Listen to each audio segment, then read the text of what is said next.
Sekarang kita berbicara pada sisi pelaku. Antara mengapa Anda lebih mencintai orang lain setelah di sisi Anda ada orang yang begitu kuat memperjuangkan Anda. Masalah seperti ini senantiasa muncul dalam rumah tangga ketika di dalam rumah tangga itu kehangatan mulai berkurang. Iya nggak? Yeah. Jadi ketika mulai ada kejenuhan dengan istri, ada kejenuhan dengan suami, ada kejenuhan dengan suasana yang begitu-begitu aja. Sampai kemudian terkesan kita melihat orang lain yang nampaknya biasa, padahal cuek sama kita, itu kita malah caper sama dia. Kenapa?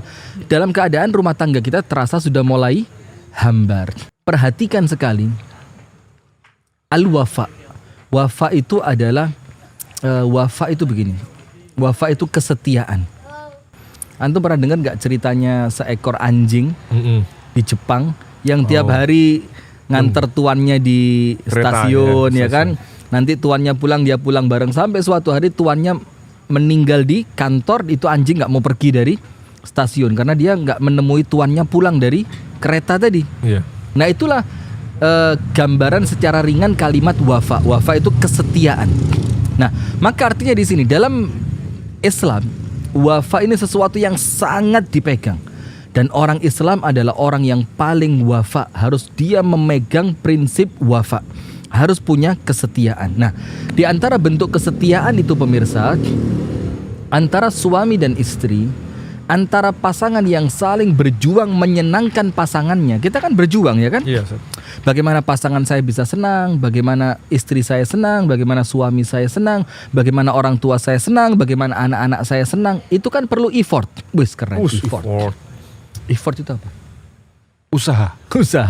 Perlu usaha gitu kan, perlu usaha. Nah, maka sekarang di antara bentuk wafanya kita kepada mereka, kita menghargai usaha yang telah mereka lakukan. Ayatnya, insya Allah semuanya sudah paham lah.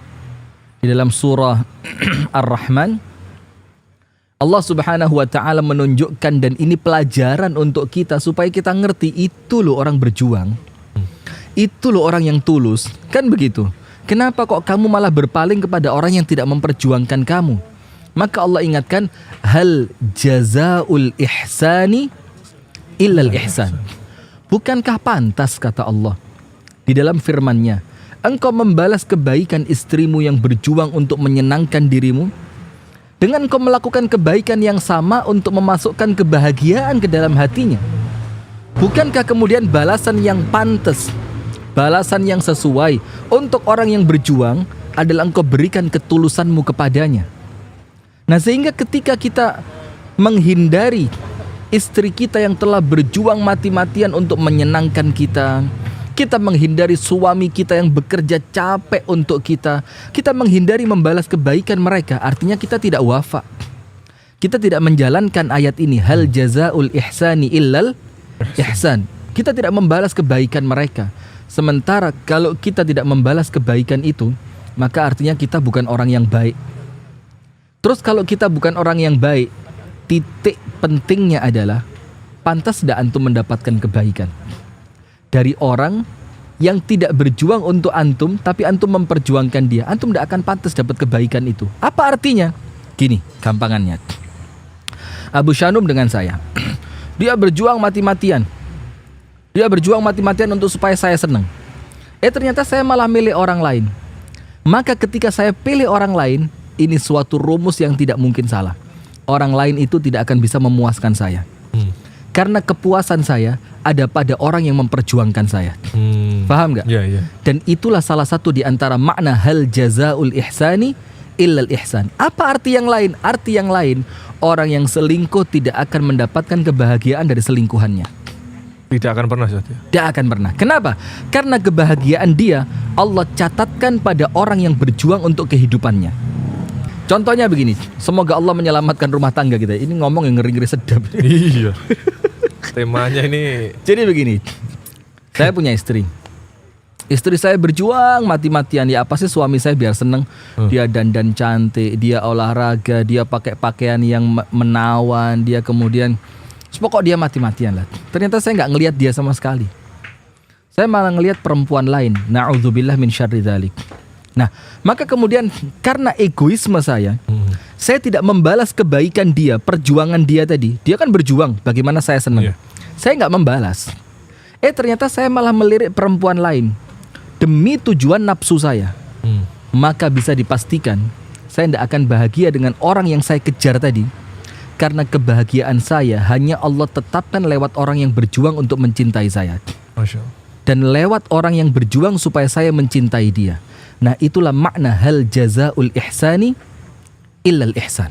Maka semakin seseorang itu mengejar sesuatu yang tidak diridhoi Allah, itu Semakin jauh dia dari Semakin kebahagiaan. Itu intinya. Masalah muncul terus gitu. Semakin begitu. Nah, maka ada satu kisah sangat menarik di sini pemirsa, yaitu kisahnya Mut'im bin Adi. Antum pernah dengar nama ini ya, Mut'im bin Adi ini. Mut'im bin Adi ini salah satu tokoh kafir Quraisy, pembesarnya orang-orang Quraisy Makkah. Dia salah seorang kepala suku lah ya, salah seorang apa? Kepala suku. Sudah, ketika Rasulullah SAW dakwahnya mulai ditolak, mulai disakiti, mulai di boykot segala macam, maka Mut'im bin Adi ini datang memberikan jiwar. Jiwar itu artinya adalah perlindungan. Jadi dia menjamin jangan ada yang ganggu Muhammad karena Muhammad ada di dalam perlindunganku. Itu namanya jiwar. Dan yang melindungi bernama Mut'im bin Adi. Dalam keadaan dia orang kafir. Sampai Abu Lahab, Abu Jahal itu sampai tanya kepada Mut'im bin Adi, "Hei Mut'im, kamu ini ikut Muhammad atau kamu memberikan perlindungan untuk Muhammad?" Karena saking hebatnya perlindungannya Mut'im bin Adi. Maka Mut'im mengatakan apa? "Aku bukan pengikut Muhammad, tapi aku melindungi Muhammad." Sudah kan? Dan antum tahu enggak kisah itu? Tidak pernah dilupakan oleh Rasulullah. Sampai ketika Mut'im bin Adi setelah meninggal dunia, terjadi perang Badar, umat Islam menang besar, dan banyak dari kalangan orang-orang kafir Quraisy yang menjadi tawanan perang. Apa kata Rasulullah SAW? Untuk menunjukkan wafa setia tadi. Bagaimana aku harus membalas kebaikan orang yang berjuang untuk saya. Apa Rasulullah bilang?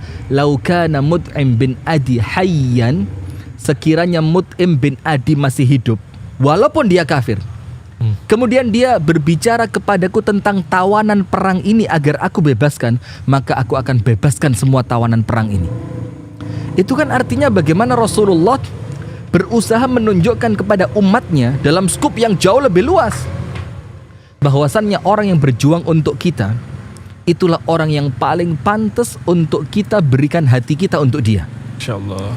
Maka Mut'im bin Adi ini sampai pun dia meninggal dunia, Rasul masih ingat kok. Rasul bilang, kalau dia masih hidup dan dia mendatangiku dan berbicara kepadaku tentang tawanan perang Badar ini untuk aku bebaskan, aku akan bebaskan mereka demi berbuat baik membalas budi kepada Mut'im bin Adi. Masya Allah.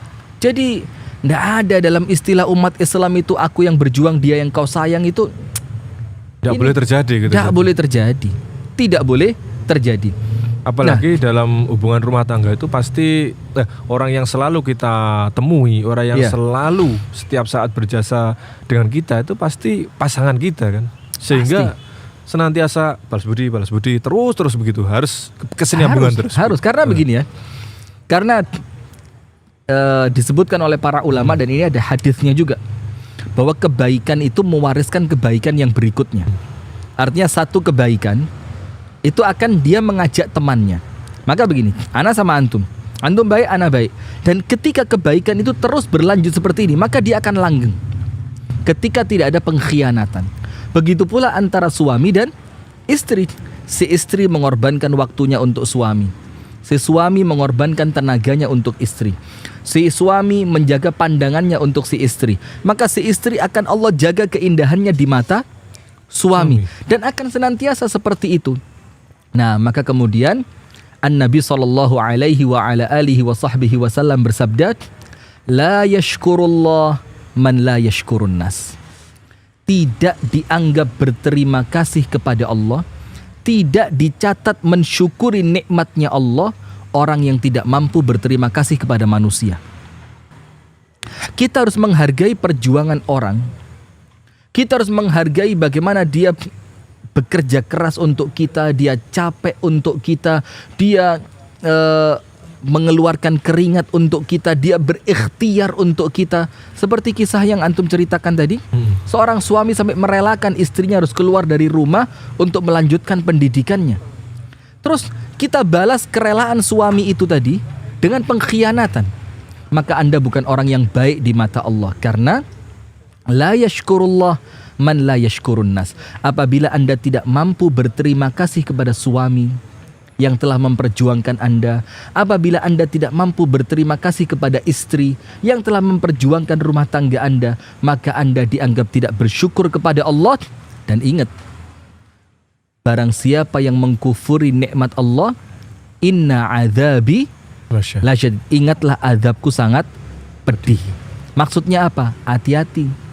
Kalau ada orang yang memperjuangkan Anda, ternyata Anda mencintai orang lain, maka Anda sedang membuka pintu terbukanya azab. Apa azab itu? Hancurnya rumah tangga. Apa azab itu? Perasaan tidak tenang di dalam batin. Apa azab itu? Dicabutnya kebahagiaan. Apa azab itu? Hilangnya kepercayaan. Apa azab itu? Munculnya perceraian. Nah, kenapa? Karena diawali ada orang berjuang, kita malah mencintai orang yang tidak memperjuangkan. Aku yang berjuang, dia yang kau sayang.